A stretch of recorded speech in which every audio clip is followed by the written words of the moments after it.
तो जब भी कभी मानसून आता है तो उस वक्त सबसे ज़्यादा चांसेस होते हैं कि मानसून से पहले और मानसून के बाद साइक्लोन आने के।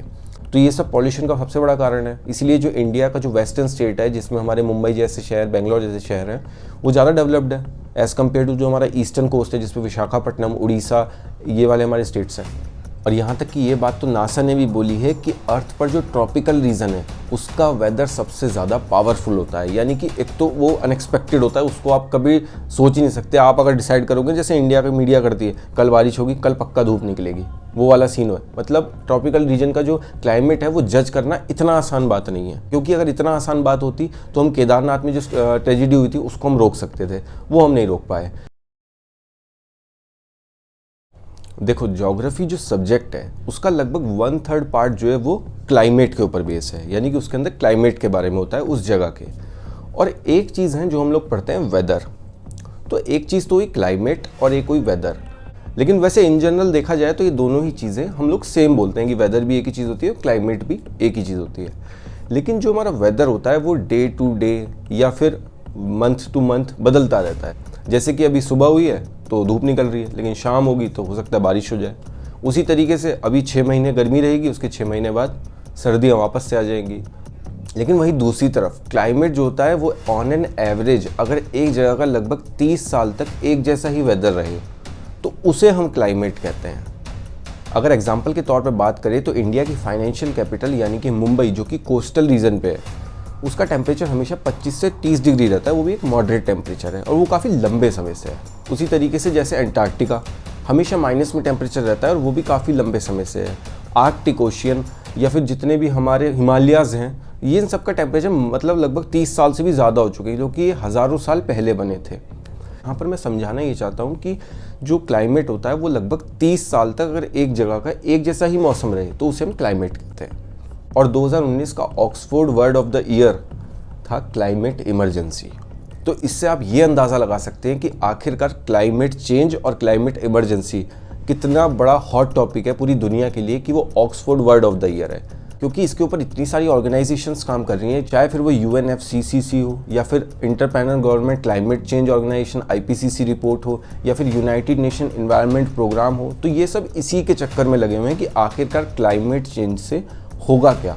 हाल ही में एक रिपोर्ट आई है IPCC की, जो कि क्लाइमेट चेंज के ऊपर अपनी रिपोर्ट देता है। ये UN की एक बॉडी है जो ये रिपोर्ट जनरेट करती है। तो उसमें इसका कहना ये था कि जो इंडियन ओशन है, पूरे वर्ल्ड के अंदर इंडियन ओशन बहुत तेज़ी से उसका सरफेस टेम्परेचर गर्म हो रहा है एज़ कम्पेयर टू जितने भी ओशियंस हैं। तेज़ी से ओशियन सरफेस टेम्परेचर गर्म हो रहा है, इसका मतलब क्या है कि हीट बहुत ज़्यादा मिल रही है उसको, पॉल्यूशन बहुत ज़्यादा हो रहा है। तो बोले उससे होगा क्या आखिरकार? उससे होगा लो प्रेशर बनेगा। लो प्रेशर बनने से क्या होता है?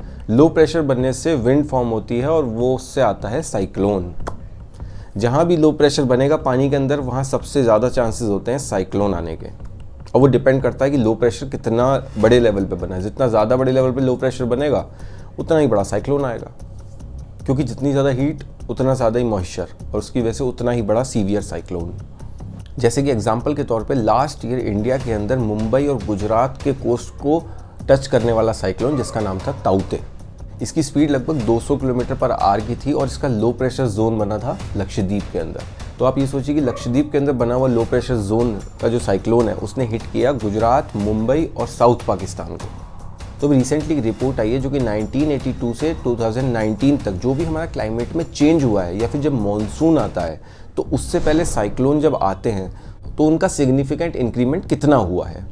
तो जब भी कभी मॉनसून आता है तो उस वक्त सबसे ज़्यादा चांसेस होते हैं कि मॉनसून से पहले और मॉनसून के बाद साइक्लोन आने के। तो जो मॉनसून से पहले जो साइक्लोन आता है उसे हम कहते हैं प्री मॉनसून, और जो मॉनसून के बाद जो साइक्लोन आता है उसे कहते हैं पोस्ट मॉनसून साइक्लोन। तो बोले ऐसा क्यों होता है? इसमें सबसे बड़ा रोल जो प्ले होता है साइक्लोन आने का या फिर इंडिया में जो मॉनसून आता है वो आता है साउथ वेस्ट से, जिसे हम कहते हैं साउथ वेस्ट मॉनसून।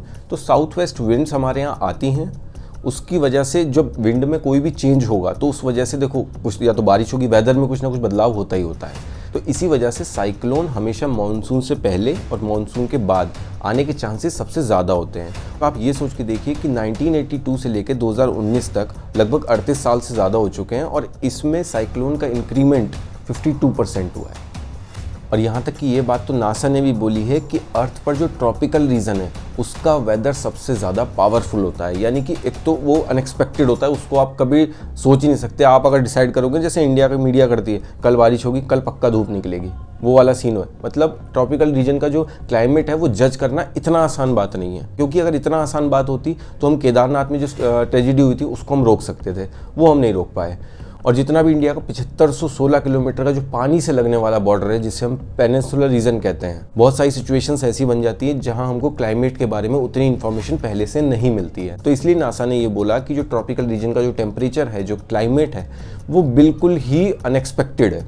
जो इंडिया का पेनिनसुलर पार्ट है उसमें एक तरफ है अरेबियन सी और दूसरी तरफ है बे ऑफ बंगाल। देखो, बे ऑफ बंगाल में 250 किलोमीटर पर आवर या उससे ज़्यादा स्पीड से साइक्लोन आना एक नॉर्मल बात हो चुकी है, क्योंकि वहाँ की क्लाइमेटिक कंडीशन उसी तरीके की है। लेकिन जो हमारा वेस्टर्न कोस्ट है, जहाँ की महाराष्ट्र, गोवा, कर्नाटक, गुजरात, केरला, ये वाले स्टेट हैं, इस साइड अरेबियन सी में साइक्लोन आते हैं हर साल 1 या 2, लेकिन इतनी स्पीड से आना कि 200-250 की स्पीड से, वो एक चिंता का विषय बन जाता है, क्योंकि वहाँ की एक तो क्लाइमेटिक कंडीशन वैसी नहीं है कि इतनी स्पीड से साइक्लोन वहाँ कभी आए। तो इससे ये पता लगता है कि जितने भी हमारे वेस्टर्न कोस्ट हैं उस पर जो डेवलपमेंट हो रहा है उसका नुकसान हो रहा है अरेबियन सी को। पिछले लास्ट 4 कंसेक्यूटिव ईयर्स में लगातार अरेबियन सी के अंदर साइक्लोन ज़्यादा आ रहे हैं as compare to bay of Bengal. और ये सब जो बातें, मैं ये हवा में बात नहीं कर रहा, सिर्फ ये सब बातें जो है वो Indian institute of tropical metrology की रिपोर्ट है। अब आती है बात कि साइक्लोन जब भी आता है वो आता है समुद्र के अंदर, वो जब भी कोस्ट पे आता है उसके बाद सिर्फ फ्लड आता है और विंड्स चलती हैं। लेकिन अब वो क्या चीज़ है जो कि साइक्लोन को और ज़्यादा सीवियर और एक्सट्रीम बनाती है, वो चीज़ होती है स्टॉर्म सर्ज। स्टॉर्म सर्ज का मतलब ये होता है कि जैसे अरेबियन सी के अंदर कोई साइक्लोन आया और उसके बाद तुरंत से उसकी कुछ क्लाइमेटिक कंडीशन चेंज हो गई, जैसे कि या तो लो प्रेशर और ज़्यादा बन गया और ज़्यादा गर्मी हो गई, या फिर जो साइक्लोन की पोटेंशियल हीट है वो एकदम से बढ़ गई, या फिर बारिश बहुत तेज़ आ गई। तो ये 2-3 फैक्टर जो मैंने अभी आपको बताए, इनसे पता है क्या इम्पैक्ट पड़ेगा।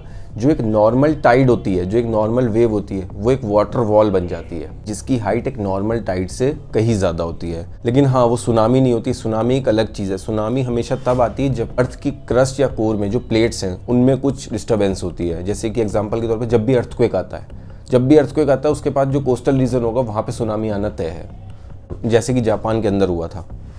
ये सारी बात तो बता दी, अब आखिरकार ये भी बता दूँ कि क्लाइमेट चेंज का सबसे बड़ा कारण क्या है।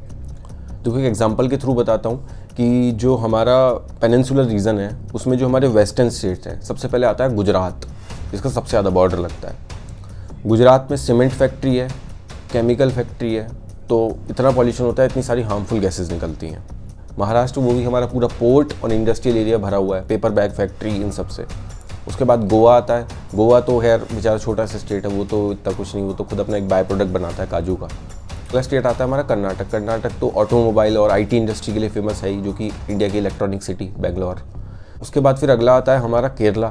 केरला जो कि पेपर बैग और पेट्रोकेमिकल्स के लिए सबसे ज़्यादा फेमस है, जहाँ पर हमारी green house gases, carbon dioxide, carbon monoxide और जितने भी हार्मफुल केमिकल्स हैं वो निकलते हैं। तो ये सब पॉल्यूशन का सबसे बड़ा कारण है। इसलिए जो इंडिया का जो वेस्टर्न स्टेट है, जिसमें हमारे मुंबई जैसे शहर, बेंगलोर जैसे शहर हैं, वो ज़्यादा डेवलप्ड है एज़ कम्पेयर टू जो हमारा ईस्टर्न कोस्ट है, जिसमें विशाखापट्टनम, उड़ीसा, ये वाले हमारे स्टेट्स हैं।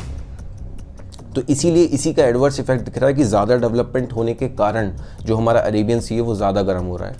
और ऐसा ही नहीं कि इंडिया के आसपास, पूरे वर्ल्ड में as compare to bay of Bengal, बल्कि तूफान बे ऑफ बंगाल में ज़्यादा आने चाहिए थे, ना कि अरेबियन सी के अंदर।